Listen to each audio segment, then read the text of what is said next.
What is up, everybody? This is Lyle with No Hippie Trucking and Transportation, and I just want to talk to you guys about two lessons that I learned today.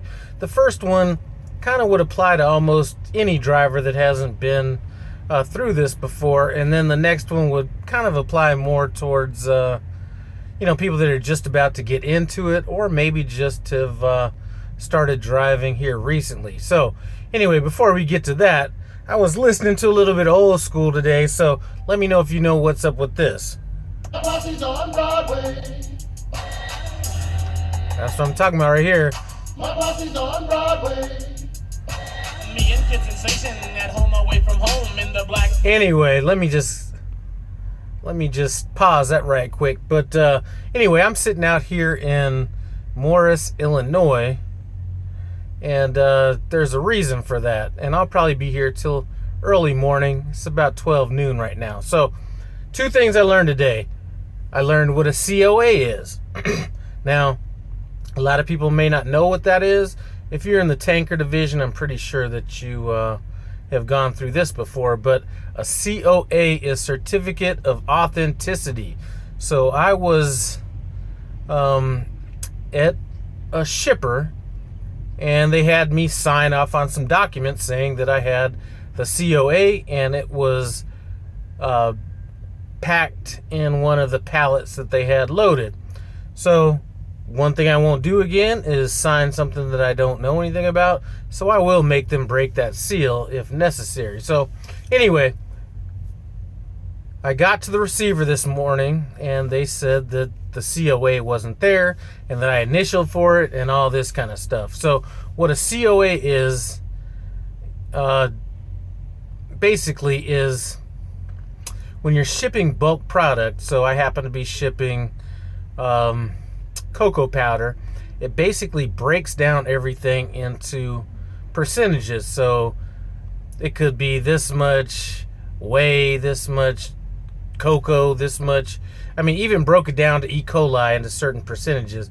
There was 0% E. coli in there, but you know what I mean. Kind of breaks it down, almost like a product label on a can of something. Anyway, so they were about to reject the entire load and then put that shit back on my truck and send me on my way. Couple problems with that is you ain't gonna be able to roll up to no, food bank and just drop off a bunch of cocoa powder on their ass. So I was, I'd have been ass out. I mean, who's gonna take that? So got on the phone with the shipper and, basically said, hey, you guys didn't send this with the product. They need it, or they're rejecting the load. So they emailed it over. Everything's fine. So basically I learned COA, if you are shipping bulk product or anything like that, definitely check that and make sure that you're not signing anything saying that you don't have it and you haven't put your eyes on it. So that's the first thing I learned today. Second thing I learned today, my dispatcher is on vacation, and I'm working with another fleet manager. Now that fleet manager has his own fleet to worry about, so I'm sure I'm not high on the priority list. But what I learned is when you're not dealing with your own dispatcher, you need to be a little bit more proactive, or you could be a little screwed. And here's what I mean. Now, first of all, I'm all about taking that break if it comes about. So if I deliver a load and I don't get anything right away, which hasn't ever happened, so but if I don't get a load right away, I would have no problem going and shutting down at a truck stop, chilling out for a while, and going from there. But where I happened to be did not make that really conducive. I'm in the heart of Chicago. Go in there, here's what I'm used to. Go to a receiver, put in your, arrived at receiver thing, and then boom, as soon as I do that, loads are coming across. I know exactly where I'm going. As soon as they shut the doors, I'm doing whatever I need to do, and I'm on my way. Didn't happen in this case.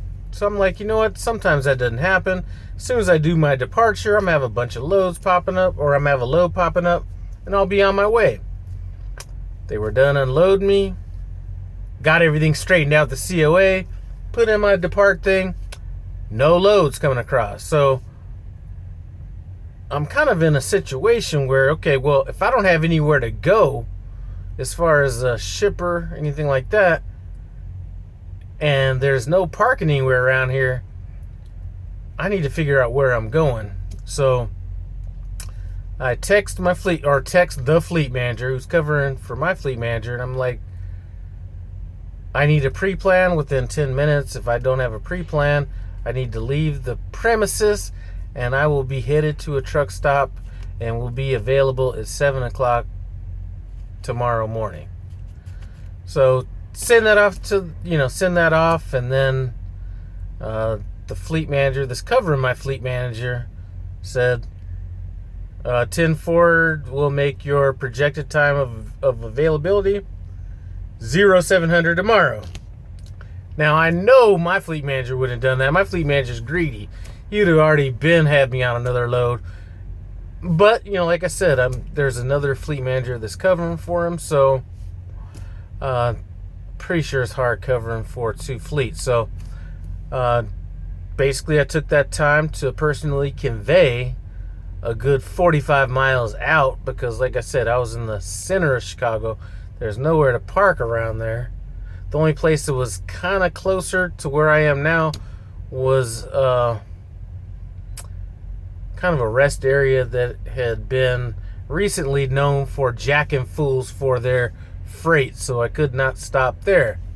If you haven't seen that on the Prime mobile app and you happen to be a driver, that information is out there. So anyway, use personal conveyance to get out here, and I'll be sitting here till tomorrow at between 5 and 7 in the morning. I'm in no hurry. I'm supposed to be getting back to Denver within the next 6 days or so. So if they don't have anything tomorrow, what I will do is I'll just start driving west and tell them to find me a load as I drive. Anyway, just got done with the best week I had. I thought I was going to be able to stack a little bit more on top of that because it is Monday, right? And I figured if I got a quick load, I would be able to add something to that, but that's probably not going to happen. But that would have been great. So anyway, those are 2 lessons I learned today. What a COA is, and if you have a fleet manager covering your fleet, here's what you need to do. Before you even get to the shipper, before you take off to leave, let them know your ETA and that you need a pre-plan before you leave.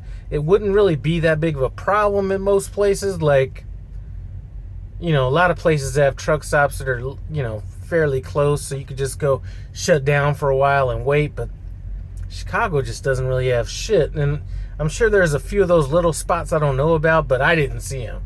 I was on Trucker Path. I was, going through a few different... I was going through the Qualcomm. Not that that's anything to rely on, but couldn't find anything any closer than 45 minutes away that wasn't going to be obviously packed up, because a lot of these people that live in Chicago will park their trucks at some of these little off-brand truck stops and stuff like that. So I did notice that on my way over here.